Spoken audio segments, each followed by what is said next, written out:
Free آئی camp, اور اس کے ساتھ ہی جیسے ہمایوں چوہدری صاحب نے کہا ہے کہ میڈیکل کیمپ انشاءاللہ نومبر میں ہم اپنا پہلا سندھ آبادگار بزنس کلب کی طرف سے فری آئی کیمپ کریں گے۔ رضوان شاہ درائیں کا کہنا تھا کہ کلب کی فلاحی سرگرمیوں کا دائرہ بڑھایا جا رہا ہے اور جلد ہی عوام کے لیے فری کیمپس کا آغاز کیا جائے گا، کیونکہ یہ کلب صرف رفاہی کاموں کے لیے بنایا گیا ہے۔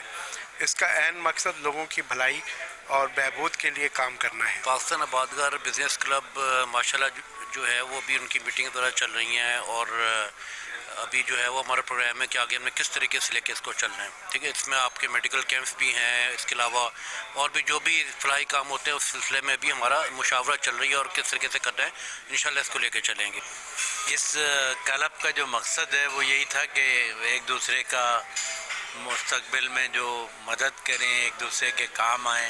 کا ایک سٹارٹ لیا ہے، اس کا ایک اچھا وہ کیا، تو اس کے بعد انہوں نے ہمارے لائک جو بھی انہوں نے کہا کہ بھئی یہ کام کرنا ہے تو ہم اس کے لیے حاضر تھے، ہمیں درنے سوکھنے حاضر رہے ہیں، اور جو بھی ہم سے بن سکا وہ کریں گے انشاءاللہ تعالی۔ اللہ پاک ہم سب دوستوں کو ایک دوسرے کے کام آنے کی توفیق عطا فرمائے۔ تقریب کا اختتام ایک پرکیف غزل سے ہوا جس سے حاضرین خوب محفوظ ہوئے۔